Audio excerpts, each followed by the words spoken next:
This is our second chapter on chemical bonding. We're going to talk about molecular shapes, valence bond theory, and molecular orbital theory. Molecular shape is important. This comes into play in artificial sweeteners. Most of us like sweet drinks and other sweet things, but then that brings a lot of calories, and so then we get a little larger than we would like.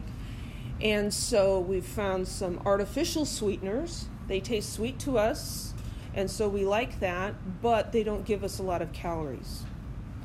The way... shape like falls into certain spots? Yeah, it's the shape of the molecule. So you have receptors on your tongue that respond to sugar and give you a signal to your brain, and you interpret that as sweetness and you like it. Right? So if you can get another molecule that will fit into that receptor, it can trick your brain into thinking it's eating sugar. But then when you swallow that, your body can't metabolize it, and so doesn't get any calories from it, and so it can't make you fat.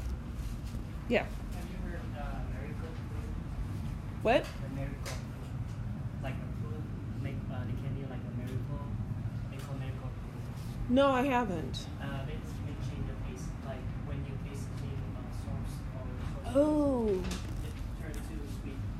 Yeah, there are some things like that where I think artichokes can do that a little bit too. You eat an artichoke and then you taste something, it tastes sweeter than it did before.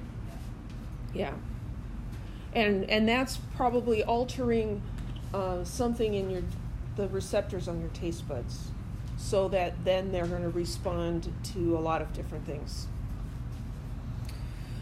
So here's the formula for sucrose. That undergoes combustion in your body and releases a lot of energy. Your body uses that to do its things.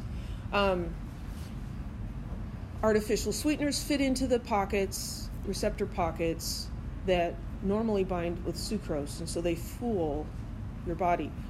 So that works because they have a shape and charge distribution that mimics that of sugar. One artificial sweetener, sucralose, is actually a sucrose molecule that has some chlorines on it instead of some of the hydroxyl groups. And so it's very much like sugar. You look at the chemical structure, it's very much like sugar, but because of those chlorines instead of the hydroxyl groups, your body can't get much energy out of it. Which, if you're in a survival situation and you're trying to get all the calories you can, that would not be good. But here we have too many calories, and so it can be helpful.